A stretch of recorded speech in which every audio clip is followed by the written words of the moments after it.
Shut up and sit down.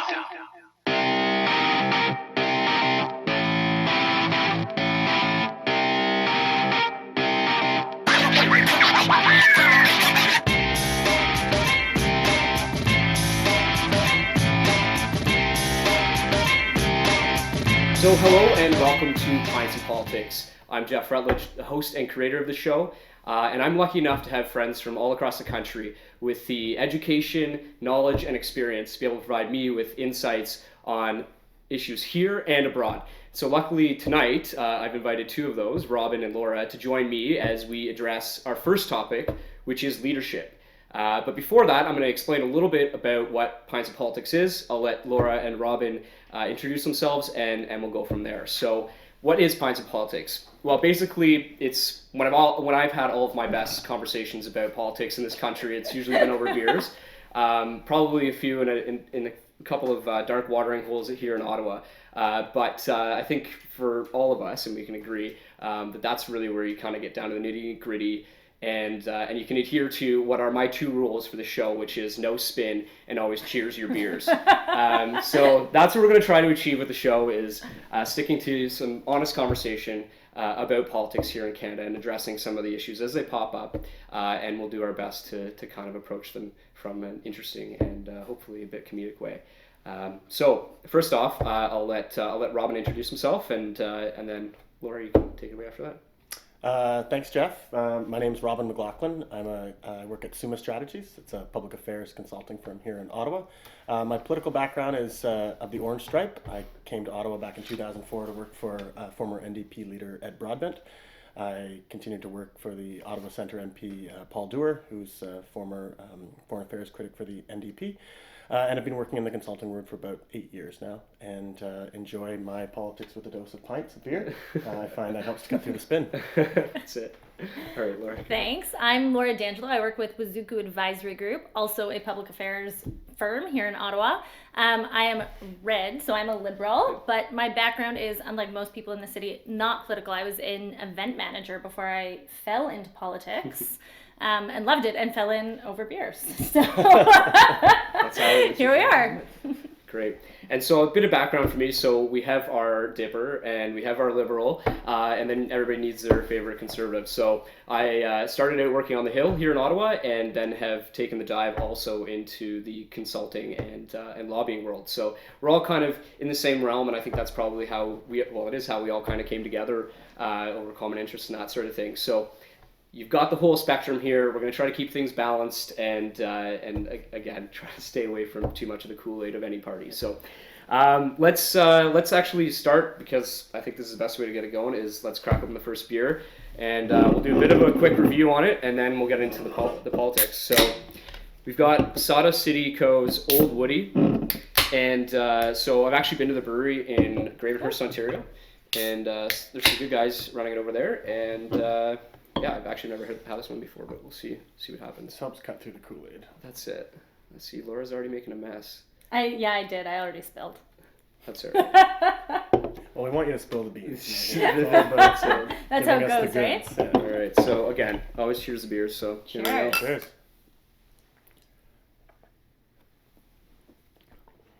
That's not bad, actually. It's nice. Good color to it too. You took my line. I'm really not good at reviewing beer. That should be my line for everyone. But that's the point of it. Reviewing a beer in so much as, does it taste half decent? What would you compare it to? And yeah, I don't know. It's an early in the night beer. I like it. Yeah, it's pretty bold. I don't know, I drink Ricker's Red from time to time, so I would say it's kind of that same vein. I mean, it's an amber beer. Yeah, it's got a nice amber kind of touch to it. It's not too hoppy. It's fairly easy drinking for an early in the night beer. Yeah. So, yeah, I don't know if I'd spend the whole night drinking that, but it's only 5%. It's pretty decent. I don't know. We'll see how it gets by the end of this session. So. All right, so let's get into it. So the first, like I said, the theme of tonight's discussion is leadership. Now I think obviously there's things going on right now in the political realm at Fairly the federal timely, level. fairly timely. And so I think at the end of it, I think all the discussions that have been going on are about specific people. But I think I'd like to at least address it in a much more general way, which is leadership and the qualities of a leader, and really here in Canada, what is required to be a strong political leader. And so I mean, if you have some specific points, jump in. Sure, I'll get things going. I think you can kind of talk about the qualities of a leader in a number of different ways. One is kind of competencies, things that you want to see that a leader has. Obviously, we hope our political leaders are intelligent, competent individuals, but then there's more kind of personality qualities, and that fittingly gets to the kind of who would you like to have a beer with. Right. So I think more and more Canadians look for that authentic leader, Yeah. someone who that can connect with them and can connect with fairly adaptable, connect with different communities. And I like to think of it in this kind of term of emotional intelligence. Right. So you have IQ, you have almost EQ. And Got it written down right here. Same thing. No, it's true. and I say this as someone who's probably who's worked for a party who's lost to, I think, the politician with the greatest emotional intelligence right now, and that being Justin Trudeau. Nobody can gauge an individual, a room, an audience, I think, better than Justin Trudeau, and then connect in a way that makes it feel like he genuinely wants to talk to you. For my party, the best person I could ever think of that was Jack Layton. When Jack was talking to you, you felt like he didn't want to talk to anybody else. He wanted to talk to you. He wanted to hear your problems, and he could connect with them. And that's a really difficult trait that many competent leaders don't have. Yeah, and I mean, all more to the point is, are we? I guess we can get around to this at some point. But in terms of retail politics in Canada, I think your EQ and the direction we've seen politics shifting in the country is that as we address social media campaigns and that sort of thing, you do have to have that high EQ to be able to manage pretty complex environments, and that's. You're not just managing, say for us sitting here, we have to be able to have a conversation here, but again, we're going through a camera, and how is that message conveyed, and are you able to engage? So I think that's incredibly valid. So yeah, I mean, the EQ is interesting. You look at someone like Christy Clark, right? Yep. I mean, Christy Clark is so polarizing. British Columbians love her, they hate her. Yep. But she gets on the campaign trail and she gets in front of people. That EQ is something that, it's incredible, right? Like, there's a reason that she is the TV premier and Justin Trudeau is considered the selfie prime minister, right? Yeah. It's that connection that they make that's just incredible. And I think the EQ is where you hit on, there is no perfect leader. Yeah. Right? There are no perfect leadership qualities. There's ideals when you talk about skills, but really it's the connection at that moment in time, and did you connect in the right way? Yeah. And I think understanding the emerging mediums as well. So I think Christy Clark is fantastic as a telegenic leader. So you get her on the campaign trail where it's all about short press events, where it's all about photo ops and those kind of pictures. And she comes across, with that hard hat on as, the positive, optimistic, hardworking leader you want. But those mediums evolve in a way that, that political parties, I think, and sometimes leaders don't catch up to. I think the Liberals did it fairly well in the 2015 campaign in terms of understanding social media platform, that the pictures are more than the platform. But I don't think all leaders that might even have the authentic attributes understand how to communicate those to more than the people they're going to meet in the room. Yeah. Well, and I think we've kind of addressed it in a basically kind of an election perspective to this point. But I think, when I look at a leader, and perhaps this is, just, I think from being involved on the Hill, I think, we're talking about Justin Trudeau now and the whole kind of deliverology, perspective. And I think that's when I'm looking at my leader, I think, you know what, I really want somebody who's actually pragmatic, that is, has that emotional intelligence, but also has the ability to, once they're in there, to be able to make decisions, because it's easy enough, and I think we're seeing that here in Ottawa right now. I think it's easy enough to win an election if you are that talented at being able to work a room and that sort of thing. But when it comes to making hard decisions, and I'm not saying that the Liberal government isn't able to make them, because they obviously have to this point.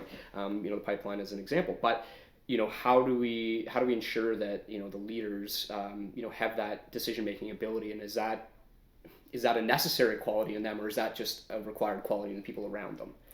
So it was funny. I think it was 2015, but PCO actually put out an ideal leader report. Yeah, for hiring executives. So for hiring DMs and ADMs. And there were 6 points on it. And when you read it, I mean, they're the 6 points that you would think or hope most Canadians look at in their leaders. So good collaborators, I'm going to forget them all, but good collaborators, respectful and ethical. They foster innovation and change. They foster growth. They... oh man, I am gonna forget them all. But Rick Perry did that where you never list the number of things. They gave a set of attributes to people. I've learned that the hard way. You're also supposed to remember who you're working for too. I think that's also the issue. But yeah, it's interesting when you read it because they're talking about high-level bureaucrats in government who are making tough decisions about how the country has to be run. But they're the same qualities you would hope that we're getting out of the leaders of our parties and our ministers and our MPs as a whole. Yeah. Is that required though? I don't know. I mean, those seem like a lot of qualities to have to kind of have the ability to represent in a single person. I mean, I don't know. Short answer, no. Yeah. I mean, let's look at some of the recent politicians that have led this country. Some of the most successful. I mean, Stephen Harper is one of the most successful leaders we've had, just in terms of duration. Yep, absolutely. And through a lot of elections because of minority parliament. And he wasn't particularly authentic. His emotional intelligence was a little lacking. I think you could argue he was decisive. But I think, You're going to get it from both sides. Well, I know that's a problem, but I don't know if I want to have a sword to fall on. I don't think anybody on the left or the right would say he wasn't competent, would say he wasn't intelligent, or say that he couldn't make difficult decisions. That may have been the greatest frustration, I think, for both of your parties, was that he was able to make decisions, he was very competent, and he was intelligent. Yeah, really painful decisions that hurt our country for a long period of time. Bold statements, all right. But we'll see how history writes it. But I think also certain leaders thrive in certain times, and I think his competency came through when Canadians were very worried about the economy, and when it looked like the opposition parties weren't as steady, perhaps, as the narrative went from the Conservative Party. And he unified his caucus in really hard times, which is also really impressive. Yeah. So whether he did that well or poorly is a different question. I don't know. I mean, I would argue that he did, but so bring it back again to are there any concrete, specifically concrete, qualities that you, if you could name, let's say 3 qualities that you would expressly want in your leader, what would they be? 3. We're going back to numbers. Okay. Yeah. Political science degree. I don't know. There's a reason why I didn't become an engineer or something like that. You first, Laura. Oh man. I'll we should go 1 for 1. Okay. That's fine. Yeah. Okay. I'm a big fan of listening to your staff, but also Canadians. Okay. But staff in particular. Yeah, that's important. I'm going to go back to the authentic. I really think that ability to connect with voters, whether through the airwaves or through retail politics, I think is key. That's what I would look for. No, I think both very important. I have a list here, and that's why I said 3, because I have more or less a list of 3. So what I said was I wanted them to be pragmatic, analytical, and charismatic. Belong? Actually, so we haven't talked about that yet. I think that's actually a really important question right now, and I think it's something that for me personally, it was a bit of a challenge. I know, particularly with the 14 options that are out there for me to vote for coming up shortly. There's really only 4 if you count bilingual. I can narrow it down. But this is a challenge, right? Is that we have in Canada there are many very capable people that are unilingual, whether it's French or whether it's English, and when we're trying to attract the best and the most capable people to positions of leadership, whether it's in government or whether it's in the private sector, how important is that language requirement in bringing them to those leadership roles? And like I said, it's a bit of a challenge for me in that could I not condemn, but you know what I mean? Could I write somebody off as a leadership candidate simply because they're unilingual? And I have a really hard time saying that yes, that's the case. As I look at kind of the candidates that are out there, I've kind of come to the conclusion that yes, I would like obviously I would like my leader to be bilingual. I think it is important. But do they have to be absolutely bilingual off the top? I think no. I think throughout the history of this country, we've seen, leader after leader that has come in and they've been able to learn the skills and learn them quickly to be able to be competent in both English and French. And I think that because we live in this, in a bilingual society, that you have to give people the opportunity to learn and to find that success in learning both languages, and also trust that they are willing and capable to do it. So that's my challenge from my perspective. But for your parties, it is a little bit different. With the Orange Wave in the 2011 election, and then with your party being very dependent this past election and in previous elections on the French support at the federal level. I mean, I think is it required in both your parties that you have a bilingual leader?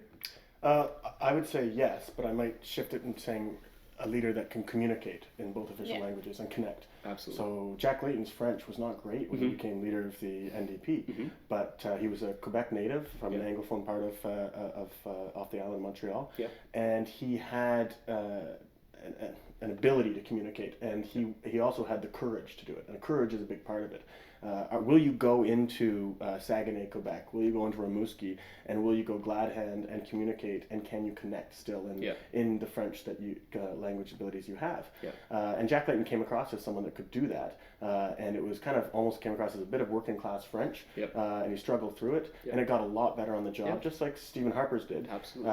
And I think that's more important than being fluently bilingual by the time you're debating whether or not you should be the leader of the party.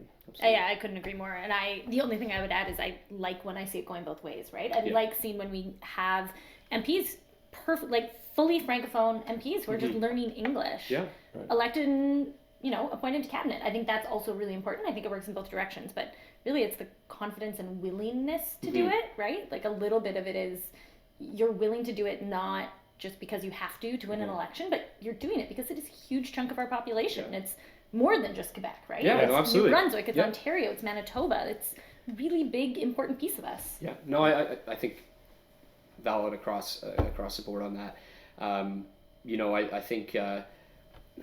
I think we're all probably guilty of at some point looking at somebody attempting to speak either English or French and kind of chuckling and being like, what are they doing type thing.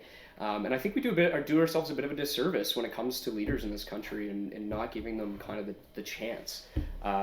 Because I think, in the conversations that I've had about the people that are in part of the 14 options that we have, I think conversations can often kick towards, well, why aren't people coming out of the private sector, engaging in politics and wanting to come and have the opportunity to be the leader? And I think in a large part, that's a pretty scary portion of it. And I'm doing my best not to name names of leadership potentials here. Wait till the second beer for that. Yeah, I know. But, I think people struggle. And, even for myself in consideration of, if at any point politics was something to pop into my life and, when I was to run or something like that, I think it's a bit of a scary prospect of, well, I'm going to have to learn French. You can do it to an extent here, but I mean, I'm sure living in Ottawa, you pick it up, obviously. Well, I think, Yeah, I mean, I went to school in Montreal, and I grew up with French every year as an opportunity to learn, and I was terrible at it. Terrible at it. I did not have an aptitude for language, and I lived in a predominantly Anglophone part of Montreal while I was there, and branched out a little bit near the end, and then came to Ottawa and realized, oh my goodness, I've missed out on this opportunity. My career path is limited by this. So that's not obviously in all parts of Canada, but I mean, I'm okay with having that little bit of a litmus test in politics, because we are, a product of two nations. And, the Conservative Party, and when it was in power, brought the motion before the House to recognize the Quebec nation with the United Canada. And I think that it's important that we remember that's history. I don't ascribe to the 10 provinces. Well, I think Michael Chong remembers that very well. But he does. His challenge might be that not enough Canadians remember Michael Chong. But, if that wasn't the case, the nicest guy in your leadership race might win. Yeah. But no, I'm okay with that litmus test, and I say that as someone who right now would not pass that test. I worked on a leadership campaign of a leader who struggled with it, Paul Dewar for the NDP, and I can tell you that it's really hard to get past that, especially if your party has a history of having unilingual leaders. We had Audrey MacLachlan, Alexa McDonough, and Ed Broadbent, who worked so hard at his French but never could communicate with Quebecers, and the NDP at the time was hitting 2-3% in Quebec, and try to be make the case that you can form government when you can't. You can't actually speak to a large portion. That's fair.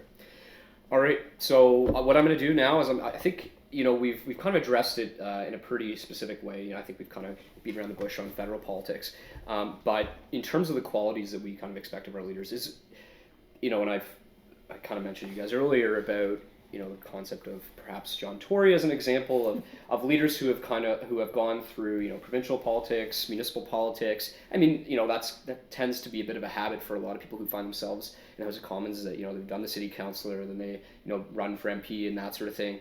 But the people who really come to the top and become leaders, are the skills and qualities that they have, are they transferable between the levels of government, or does one kind of quality make them talented at governing one specific level? Yeah. Yeah. Okay. Very cool. So, Jim Watson's another mayor who tried to make a go of it provincially, and in theory, you would have expected to get appointed to cabinet and do great things, and he didn't. Right? He's back in Ottawa doing awesome things here. Mm-hmm. But whoa. Sorry, you're speaking to Paul Dewar's mayoral candidate. No comment. Potential run. Yeah, that's it. But I think there is something that's different. Whether it's the fact that Jim Watson's around the city all the time, we all see him, we know him, right? I mean, the amount of people who know Jim by name is insane. So there is something different. What it is, I think, is a little bit tougher to put your finger on. Maybe it's TV, maybe it's the ability to connect with a bigger audience. Yeah, no, I think that's fair. You just needed a Ministry of Events. It would be a shoo-in. I got a lot of time for Jim. We won't get into the evaluation of his tenure. I think part of it is interesting that the different levels of government are structured differently. Municipally, not every municipality is like this, but many aren't driven by political parties. So they're more, and I think certain candidates thrive better when they're perhaps not confined to the realm of kind of a political audience that ascribe to a party. I think both John Tory and Mayor Watson are also good examples of that, where once they were kind of freed, if you will, of the shackles of kind of party affiliation, they could carve out their own kind of and they're both centrists. I'd say they're both center-right, but they're both centrists. And I think they were both able to carve out easier a voting coalition in municipal politics in Toronto and Ottawa than they were necessarily for John Tory with the Progressive Conservatives in Ontario. And with Jim, he was never leader of the provincial party here, but I think they both fit well there because they had people from left and right voting for them. And, I think that's true. I guess my kind of analysis of it from one perspective is that are we taking these people who are actually generally populist type individuals who, Jim, when he was an MPP, was successful because he was well liked in his riding. Spent a lot of time here. I mean, it was handy that he was close, but was when he became mayor, he's governed essentially in a populist way, I would say, and it's probably the same for John. And it kills me that his last name is Tory because I don't know that necessarily when he became leader or when he became the mayor of Toronto that he's necessarily acting as a Tory, but. I think that his qualities in terms of how he works with others, his collegiality, the respect I think that he has for the other politicians, whether it's Wynne or whether it's Trudeau, I think that's a really effective. He manages those relationships really effectively, and so I don't think that would have been as successful at the provincial level, and it wasn't as successful at the provincial level, being leader of an exclusive party because I think he is more of the mind of bringing together. And not just exclusively him, but people like him are more of the mind of bringing people together and working in a bit more dynamic way. So, well, I think municipal politics, and you've touched on this here, it forces collaboration on political leaders, and it's actually sometimes really nice to see. I mean, I've seen John Tory at announcements with probably the most left-leaning councillors and Joe Cressy and MacLachlan, and they're working collaboratively on something because you cannot get anything done at City Hall if you sit in your siloed and you create some faux partisanship around the council chambers. And I think, going back to Jack Layton, he was effective as a municipal councillor because he was able to reach across the aisle, and he tried to bring that to Ottawa and Parliament. But it is a little harder in the parliamentary style systems of provincial and federal politics. No, I heard a city councillor once explain it as there are 30 CEOs of a city. Yeah. And there's one CEO of the country. Yeah. And you also see municipal politicians going provincial or federally getting really frustrated because they've just come from these really powerful positions where they have budgets, they control development funds, and then all of a sudden they're a backbencher in an opposition party and they really have very limited power and things move very slowly in federal politics. I think we've seen how effective filibustering is, whether it's my party or whether it's your party that's been doing it. So I'm a big fan of the filibuster. I actually, so when I was working on the Hill, I was through the I sat through the filibustering of the Canada Post, and that was one of the most interesting experiences I've ever had. So I have respect for it. It's a lot of work, but anyways.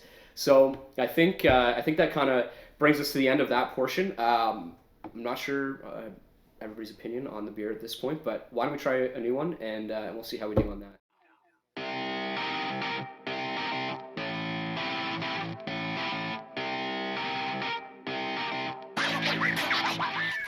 All right, great. So we've kind of sorted out the qualities that we expect in a leader, whether or not they're transferable between the levels of government. I don't know that we necessarily beat that out completely, but we'll see. We'll see how it kind of comes together. Moving on into our next topic, but before we do that, we're gonna jump into our next beer, which is an English IPA, and I've never had this one, Lake of Bays, but yeah, it's kind of a cool can. I like the tartan on it, so.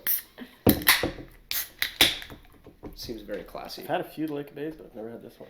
Well, I thought it was reasonable we kick over to cans. Glass we is didn't far cheers. too. Oh, we didn't we cheers. didn't cheers. Yeah. Oh, man. Cheers to beers. Broke the There we rule. go. Got some pop to it. I should really like Yeah. that. Yeah. See, I'm not a big fan of very hoppy beers, but as long as it's kind of like a fresh hoppiness I was to gonna it, say, yeah, it's it's not really going to fresh. kind of It's like like- smack you in the face, but just kind of lights up your Almost mouth a little bit. piney. I like it. Yeah. I'm not normally a big IPA girl. It's good. Good one. It's like kind of creamy too, which is. And not much of an aftertaste, so that's good. No, which is I hope like that's the issue I run into with drinking canned beer too. Is like it's never as good as when you get it out of a keg. But I mean, we're not doing I keg. actually like the can. I don't mind I it. Do like you? the can Yeah. too. I mean, I guess it's easy to get rid of the. And evidence some after. brewmasters that tell you that actually drinking out of a can is one of the best ways to taste a beer. Yeah. I cannot remember why, but I thought it was because there's a lot of residue often left in the tubes. Like most places don't, I mean breweries do, but a lot of places don't clean them properly. Right. So you actually don't get the pure taste. I saw a note last night above a urinal in a pub that I was at. It's a weird place where you read a lot of curious things. Anyways, and I swear it's only beer too. yeah. Anyways, and it said we got to have something to read. So it said that only 50% of bars in Ontario clean their lines regularly, which Yeah. is kind of It's, like, really disgusting, gross. actually. So what was the point of the ad? Oh, it was.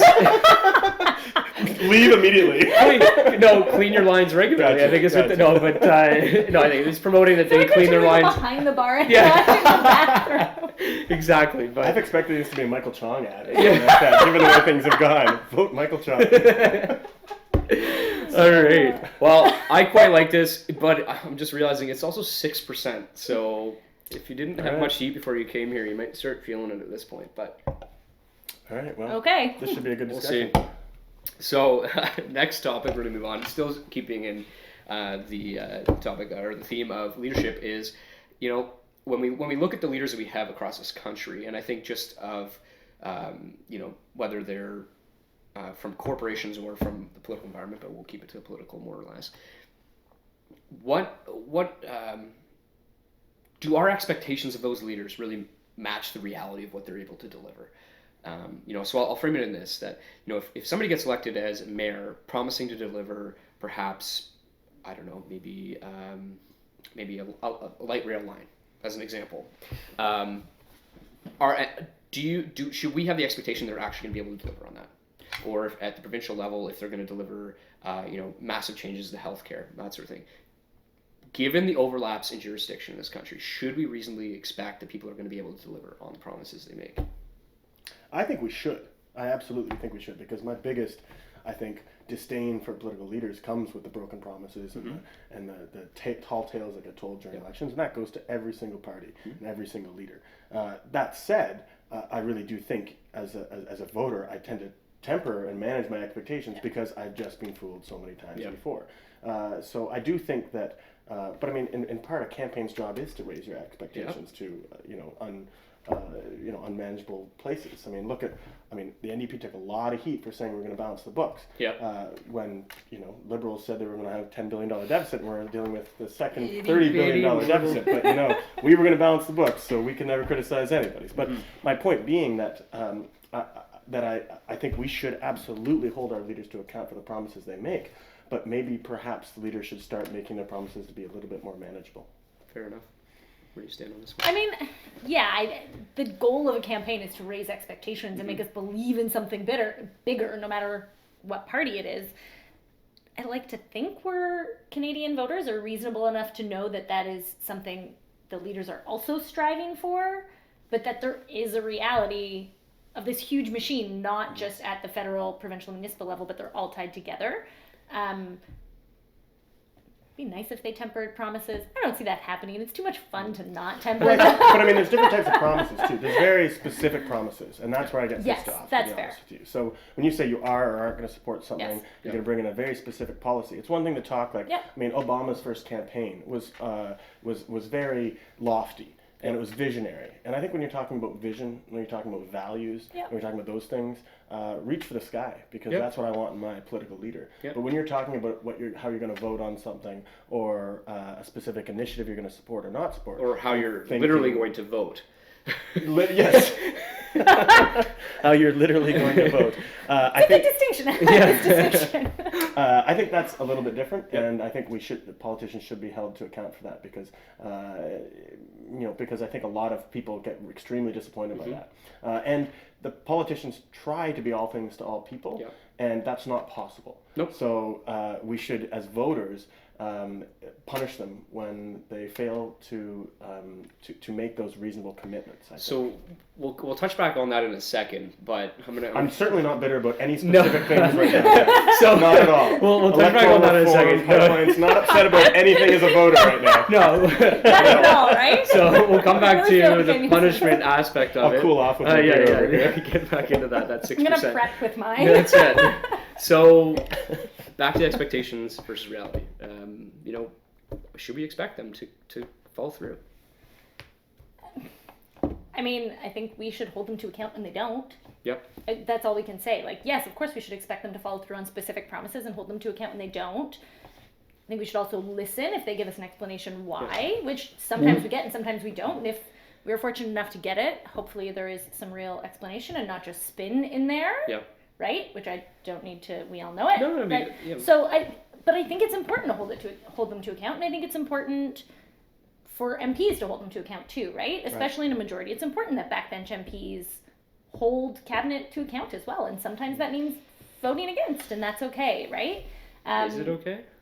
I mean, I think Should it's be. okay, but I'm not a staffer, and I'm also not an MP, so I think it's okay. Okay. No, that's fair. So, so you mentioned punishment specifically.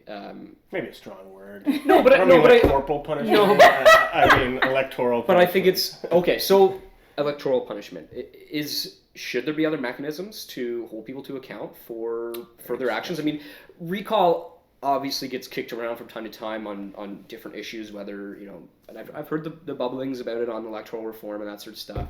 But there's been times where it's been talked about in BC and actually across the country, I should say. But should there be mechanisms other than elections to be able to hold people to account?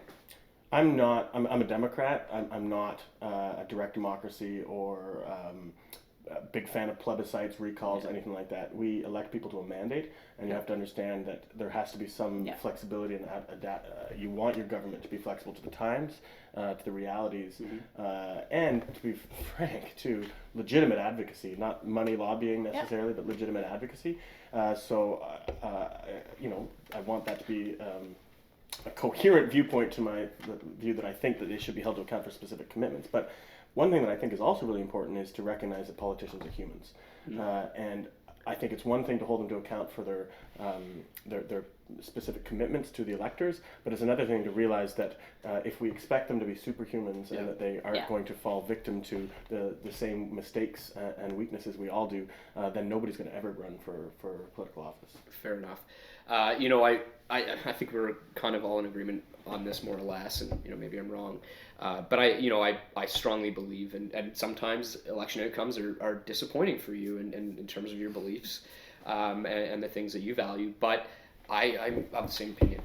When we as Canadians take to the polls, we have an honest belief in the integrity of our system, and that the checks and balances will allow for if there's poor decisions made, for our system to correct those. And you know, the separation of the powers, you know, whether it's through the courts or Parliament or through the Senate, you know, we have structures Don't there. even get me started. Well, and you know, and you're right. Elections. I like elections. You're right. You're right.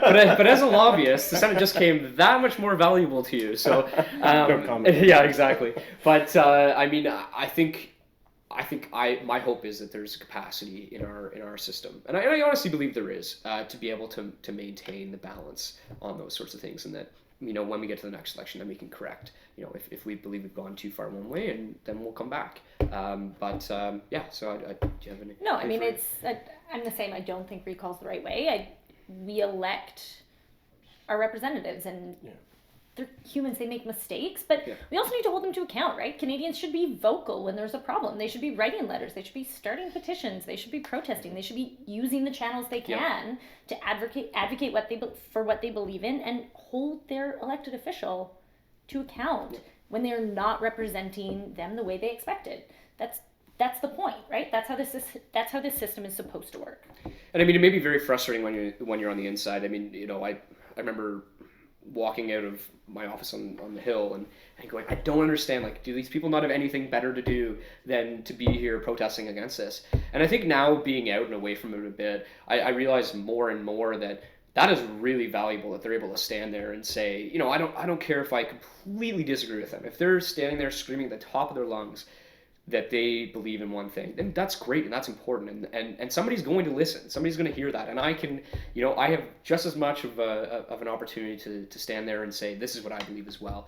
And I think that's the great and beautiful thing about our democracy when it comes to holding our leaders to account, is that, you know, we have the ability to be loud and be vocal, and, you know, we have social media, and, you know, we can leverage our MPs or MPPs and our MLAs and all, you know, MNAs and the rest of the acronyms there, but, you know, we have the opportunity to do that, and I think that's incredibly valuable. And it's powerful, right? Like, if you look, I lived in Montreal through 2011 through the student protests that lasted for months. Yeah.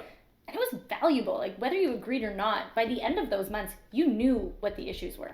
Everybody in Montreal knew those issues. Did you wear your little square? Or? I was not a student at the time. No. Oh. Well, there was other folks. There was other folks in Parliament. Yeah. Did you? But, you know, that's a really powerful way to get your message across, and it's important, right? Yep. That was what contributed to the 2011 election, and that's really essential to how Canadians vote. Well, we can't lament that when we are trying to strive to find more, to convince more Canadians to vote, when we get upset that the people that are so committed that in between elections they'll come to Parliament Hill to protest. Exactly. To protest something, and that people die around the world for that freedom. So it's something we should cherish. Yeah, and I think that's definitely something we need to keep in mind. You know, I had down in my notes a bit about how, you know, my expectations of a leader when they are elected and the promises they made. You know, at this point in our democracy where we found ourselves, I mean, we're in the fantastic position that, you know, we're not seeing mega constitutional change at this point. I mean, that's just the reality of the situation. Maybe there will be those moments moving forward, and perhaps it'll be on Aboriginal issues or otherwise. But or the Senate. It doesn't need to be mega. Cheers to that. Be very focused. But it may be ahead. But right now, we're not in that period. And so we have the great opportunity now to do the fine-tuning on our democracy. And the fact that, you know, we can discuss changing voting systems and that sort of thing is so much greater than sitting down and saying, well, should people be able to protest? And I think that's a really cool and interesting thing that we're able to kind of dabble here.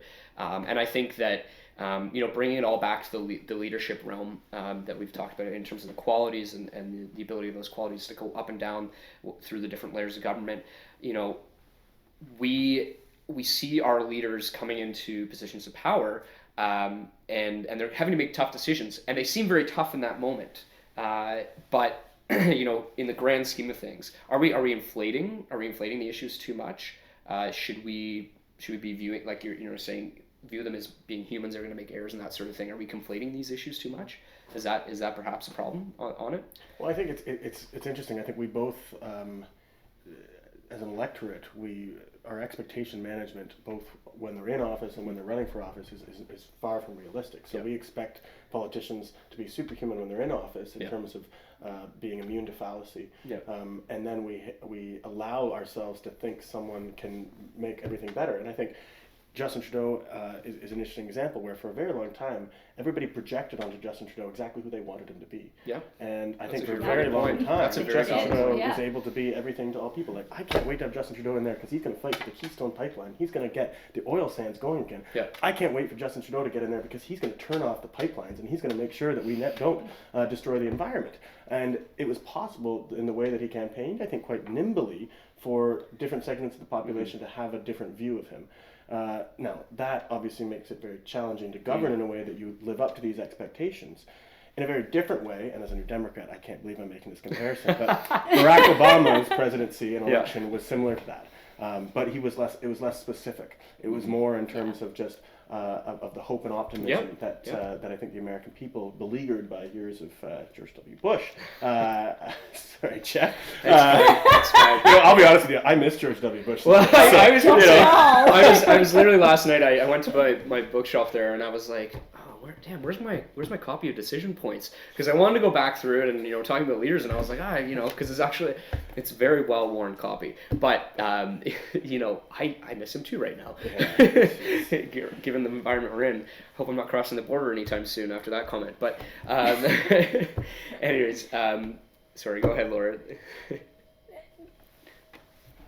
I don't know. I don't know. I think it's a tough question, really, at the end of the day. Yeah, no, fair enough. We've covered a lot in terms of the leadership kind of expectations and that sort of stuff. And what I think we should do now is, we've kind of had a taste of this. Why don't we take a break from this and we'll pull out another beer and we're going to try to jump into kind of the closing of this topic. So.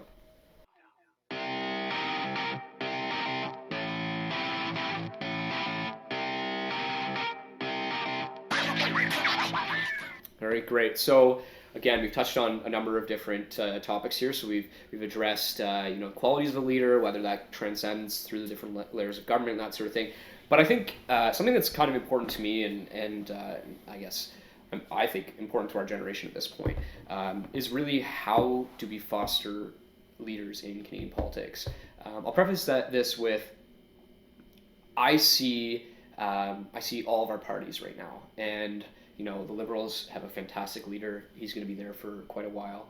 The NDP is going through this transition phase with potential for a great new leader to come in. My party is going through the same phase. But we seem to fight these battles on a generational basis, I guess is the best way to put it. So we wait for that leader to get to the end, and we don't encourage people to come up through the ranks and build and learn how to operate in the political realm. So how do we, and I think we as a country, and then as parties, how do we foster leaders in Canada, political leaders in Canada? So I'll let you start off there, Laura. Yeah, it's funny, when you told us that this was one of the questions, I, read everything I could and wrote pages and pages, because I think that fostering leadership... I'm really glad you started. Yeah. I find fostering leadership a really fascinating topic, whether you're talking about it from a political leader perspective, working in politics, or business perspective. Yeah. Leadership is one of those things that everybody talks about and everybody has an opinion on. Yeah. But we still haven't figured out. And so I think there's sort of three conversations. It's how do we foster political elected leaders?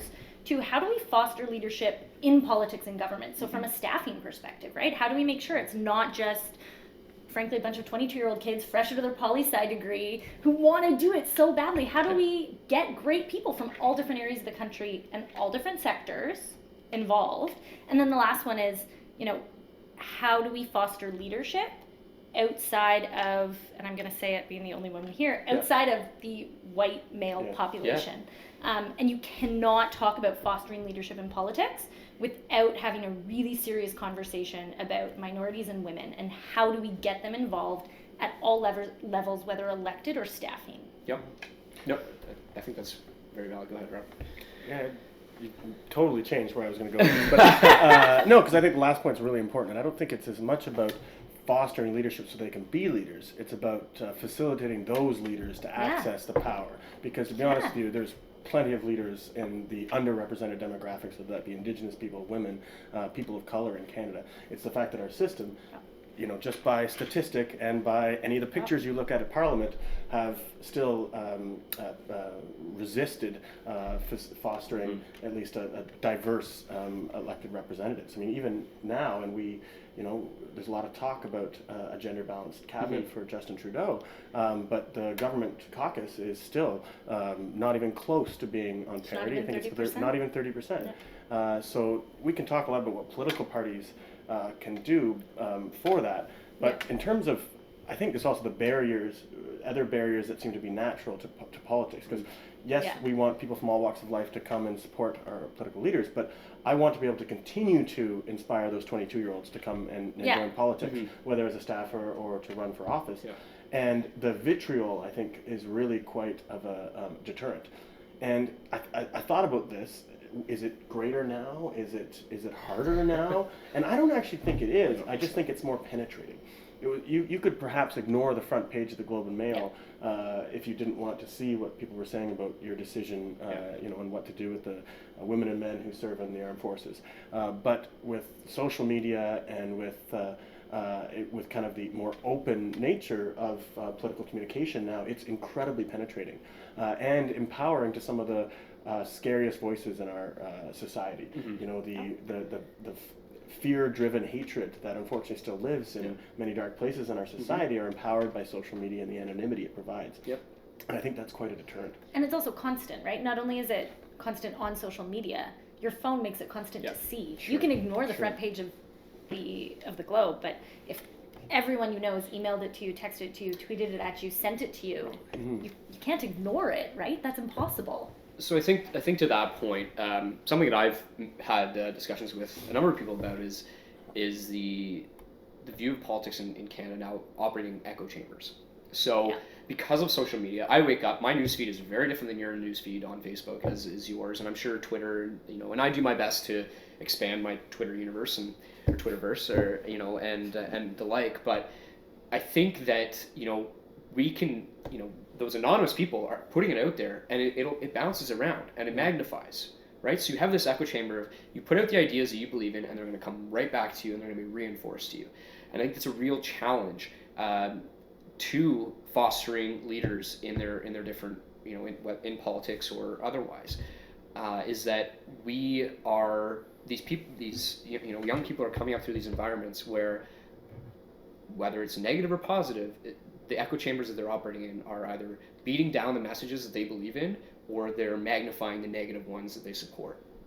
And so I think it's a challenge for us and I wouldn't call us necessarily leaders in politics, but I think it's a challenge for us as young people in our parties to be able to separate that out and bring messages to people who aren't necessarily operating on the same news feeds that we're operating on. And I mean, just as much as the stuff that perhaps you're getting on your newsfeed and your newsfeed are going to frustrate me, it's important to hear those messages, right? Which is, I'll let you go from there, Robin. Well, yeah, no, on that point, I mean, I always like to compare it to, we used to all read the same news and then devise our own opinions from that news. And now we're all reading different news and reinforcing opinions that we might have been susceptible to already. And I don't know what the solution is, because it's actually pretty hard to get outside of your own realm. I mean, I'm not going to go and read right-wing blogs, American blogs right now, to find out how great Donald Trump is and how scary immigrants are. I'm just not going to do that. And if somebody asks me what are the most credible news sources, I list them off, and somebody will just start shaking their head if they don't agree with me. So I don't know that there is a clear solution to that. But I think in terms of fostering leaders, a lot of it is the functionality of politics as well, too. Because if people see politics as a place to make change, which is why I got into political science and politics, is I figured this is the best way to change society. It is actually the only way, really, to change society, unless we want to start getting very revolutionary, which I contemplated for a while. But it's a crime in Canada to cover your face while you're committing a crime, right? Yeah, I think you guys brought that in. Yeah. But I think think we need to make politics look functional, and I think all parties and all kind of activists have a role in that. Yeah. It can't just be about beating the other team Yeah. and advancing your own team. It has to be about the 80% of the issues that we all agree on, and some of that, is it's as much on the winners of elections as it is on the losers of elections. Yeah. Because if your goal as a defeated party is simply to make life miserable for the governing party, rather than perhaps trying to say, okay, this is the New Democrat, Yeah. this is where we agree with the platform of the Liberals, let's make sure they stick to that platform. Yeah. That's more about making Parliament politics more functional, and that to young people, to people of disadvantaged groups look and say, you know what, I believe in the power of politics to make change. I think I couldn't agree more about it having to make it about change and function, but it also has to be accessible. I wasn't a young political science student because I started and it didn't feel accessible. Yeah. I switched. I went the art history event planning track because I can't get into that. That barrier is too big. I don't see the change happening. Yeah. Right? And I fell in over beers because someone convinced me, no, but there is. Look at all of these moments. Yeah. And that's something that also has to happen, right? It has to be attainable. It has to be something that a young person or an older person can look at and go, oh, I actually could be really powerful here. I could do a lot of great things here, right? It's not just the young people. It's people like Jane Philpott, right? You want someone to look at it and go, I see that. I see how that works now. Mm-hmm. I get that. Yeah. So I think I'll challenge you on your one point there, Robin, which is that, I think it's rare, I think, for a lot of people to get involved in politics because they necessarily want to change things, to be honest. And I think that's just the reality of the situation in a lot of cases. So I think a lot of people get into politics for that adversarial purpose. I really do. And I think if you look at the way that the House is running and operating right now, I think that's very much a reflection of that case, is that you have people coming in because they really dislike the ideas of the other person, and they're willing to put their name on a ballot to people to stand in the House and say, I disagree with you. Mm-hmm. I mean, and that's not to say that is completely negative, because I think there is some value in that. But I think the advocacy tendencies that, perhaps are probably fostered more greatly in the NDP and probably in some portions of the Liberal Party. The best parts of the Liberal Party. I think, and I think there's individuals in the Conservative Party that are there because they are believing that they're going to contribute in a more positive way and change things for the better. I think that's somebody's slogan. I may have worked for him, but but I think that and this is, again, I think this topic kind of went differently as compared to where I thought it was going to go. But coming to the point now, I believe that at the core of it, that we need to foster civil society in a more effective way. That if politics is seeming inaccessible, that perhaps the local the local community group is not inaccessible, and that if we can engage in a more positive way there, we can encourage funding of civil groups that are supporting communities. That may be a greater that may have a more magnified effect on those communities than perhaps creating a budget that's going to be like encouraging.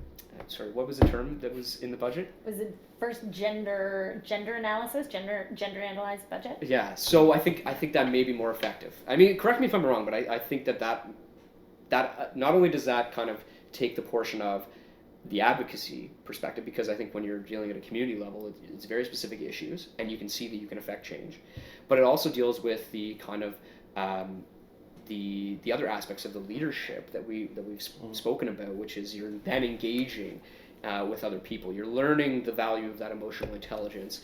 You're making decisions. You're becoming that kind of pragmatic person, and then you're able to build yourself from there. So, I mean, again, correct me if I'm wrong on that. But happy to. No, I think that our points are not incongruent. Yeah. So let's just start there, because I think that the adversarial, I like the adversarial part of politics. As do I. Because I like to change minds as much as I like to change the system. Yeah. And I think you can't change the system without changing minds. Yeah, absolutely. So I was in debating when I was younger. I love debating, and I love the competitiveness of it, to be frank. And part of what I like about politics is what I like about sports. It's competitive. Yeah. And I like to win, I'm not going to lie. Yeah. But I like to see the power of an argument and rationale and evidence to change minds, and then through changing minds, you change politics and you change society for the better, one would hope. But I do agree with your point about different targets perhaps for activism, whether it's at the community level or municipal politics. I think a lot of young people who are interested in civics and interested in have a social conscience that they want to exercise, see municipal politics and local politics as a better vehicle for Absolutely. that. And it brings me back to the point, because they see an ability to affect change, whether it's literally building a park or making sure that there's a support center for disadvantaged youth in your community. You see that as being viable, whereas you might spend 10 years in politics to implement a fund that might support centers, like the ones you could achieve in one term as a municipal councillor. So, without trying to sidetrack the whole conversation, I think part of the problem is that young people and electors see an electoral system that keeps spitting out a result that isn't what they put into it. And yes, I'm a strong proponent of electoral reform. So was Justin Trudeau a while ago.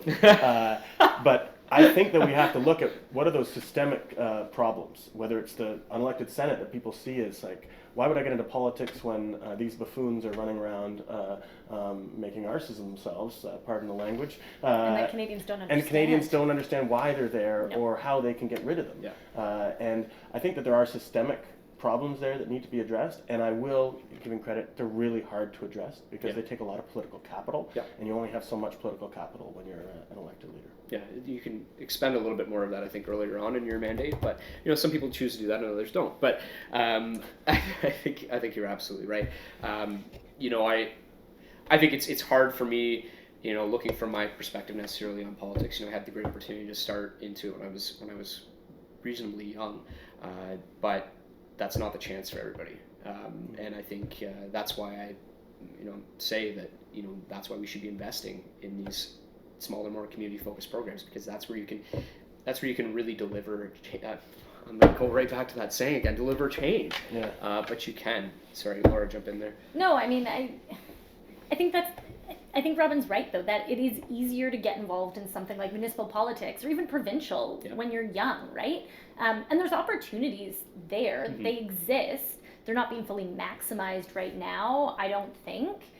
But there's organizations that should be supported, like Daughters of the Vote, right? That was incredible. It's a great initiative. It's really awesome to see. There are, Ontario civics classes. Like, if there's an election happening, Ontario civics classes have to do a mock election in their school. Civics is a great organization that does a lot of work in Ontario too around that. We need more of those organizations. I didn't learn civics, and I think that it's an important thing that people should get taught, just like, Right, like I was fortunate enough that my class had an election when it was there. I learned how to vote at 15. That's great. In a simple system that makes it easy for you to go in there, you know what you're doing. No, it is. But no, I mean that is the key of it is the education as well. I think that's something that we really struggle with. I think it is very much in conversations with my family and with people who don't operate in the realm that we operate in. I think it does seem very closed off, and so. When you can offer the little tidbit and they ask you questions about stuff and they're like, really? That's how it functions? And, these people aren't completely inaccessible. And, even the little parts of, if I come to Ottawa, can I call my MP and meet with them? Yes, you can do that. Well, I love introducing people to the whole idea of a constituency office. A lot of people don't know that MPs have a community office and they'll help you with things. And that the full gambit, having started my political career in a constituent office, trust me, they'll bring just about any problem to you. So if more, I think, young people especially knew that their MP was there to help on a lot of those issues, and they might see politics as a positive force for change. I totally agree. I think we've covered off some pretty good stuff here. We've got one more beer to go, so we'll just one, instead of double fisting, we'll get rid of one beer here. We'll open the next one and then we'll close things out for you.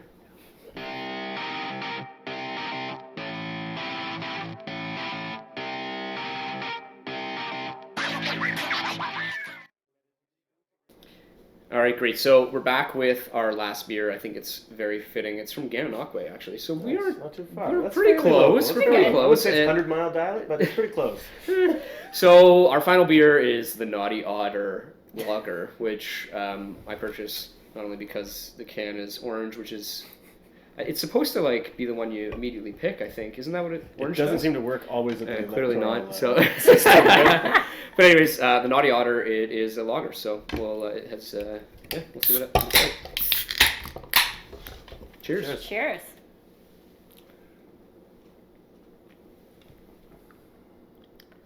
That's actually kind of nice to finish on after I was this. going to say, that's my drinking favorite, beer. but it could be because we I could are have- on beer 3 right now. I could have a few of those. There's no question.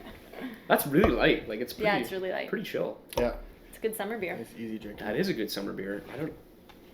I would recommend this. Good, fine. This is my Vanna White skills here. I told you I'd bring them over to the orange tent. Tent of cans. Anyways, so we'll finish things up here. I'm gonna give you guys both a chance just to kind of walk through, what your thoughts are on leadership, on what we've done here, and so Laura, if you want to take the first chance. What we've done here, I like this. I will come back and drink your beer anytime you like. My thoughts on leadership, I think what we've hit on is that, emotional cue is the most important thing, right? Connecting with Canadians, no matter what your value is probably one of the biggest factors in Canadian political leadership right now. For better or worse, I think for better. Yeah. But I think that leadership in politics is really complicated, and I think that we need to be working really hard cross parties to make sure that we're continuing to push for leaders who are responsible, leaders who are from all different walks of life, and also holding all of them to account once they get elected. Yeah. Great. That was a really good summary. I'm going to follow that, That was Jeff. great. I wish I had taken notes or something. Jesus. Yeah, I mean, I think that, there is no cookie cutter ideal politician. We can create this checklist and then all of a sudden we'll realize nobody fits this checklist. So I think the idea is that people look for that competent but real individual. And if somebody is, MacLachlan, nobody would suggest that he wasn't highly intelligent, that he wasn't incredibly capable, well-learned, understood the Constitution, understood policy, understood politics from an academic sense, but he was horrible on the campaign trail. He was horrible as a politician. Now, your party did do well to assault him to the point that he could not actually ever really have a chance at that, and that's a whole other debate in terms of fostering politicians and leaders. But it's that approachability. Like, would I want this person making the toughest decisions about where to put our men and women in harm's way on behalf of the defense of this country, making decisions around who should receive benefits in a budget, while at the same time, is this someone that I feel I could approach on the street and have a conversation with? Because I think more and more as different as kind of the mediums that politicians deliver themselves to us, we feel that we should be able to connect with them, that they should be accessible, because I can follow them on Twitter, I can watch their Instagram videos or see a press conference from my mobile phone. I want them to be accessible to me, and I want them to be able to connect to my issues as much as I want them to be able to connect to someone who's completely diverse from my background. Absolutely. Well, I think you both, again, have touched on some great points, and thank God I invited you guys here tonight, so it makes me look more intelligent. But I think you're absolutely right. I think what I remember always about leaders is that I wake up in the morning, I go and I do my job, and the decisions that I make affect, a set number of people, which is a fraction compared to the number of lives that are affected by these people. When they wake up every morning, they go into their office, and whether they're a mayor or the leader of the provincial party or an MP or MNA, any leadership position, the decisions they make affect hundreds, if not millions, or hundreds of thousands, if not millions of people. And I think this goes back to your point of remembering that these people are human. There is a fallibility there will be fallibility in the decisions they make, and so I think that is very much something to keep in mind. In terms of what we've accomplished here tonight, I think we've done some great stuff over beers, which is really the aim of this at the end of the day. Can we narrow down your choice, though, for the 14 I was going to say, you look into the leadership? camera and tell us who you're going to be voting for in the leadership, NDP leadership. Well, see, we have a long time. Can you explain to me how the voting works in the NDP leadership? Yeah, I feel like that's a great question. I really like this question. I promise you that I can. Will anybody understand it? I cannot make that promise. It is a little bit convoluted, but it's the fairest system and most exciting system you're bet it ever going to is. see. Sure. The great thing is we have lots more stuff to cover as we go forward over the next couple months. I'm excited to have you guys on more. I will continue to buy you beer as bribes to bring you over to listen to the conversations and to contribute. And I'd like to thank you again. I'd like to thank you guys for joining us. Please like and subscribe to the video. And we're putting out these as often as we can. If you have any questions, or hey, if you actually want to come and be on the show, please let me know, and we'll do our best to get you on here and answer the questions you have. So thanks again for joining us, and this was the inaugural episode of Pints and Politics. I'm Jeff Rutledge. Have a good night.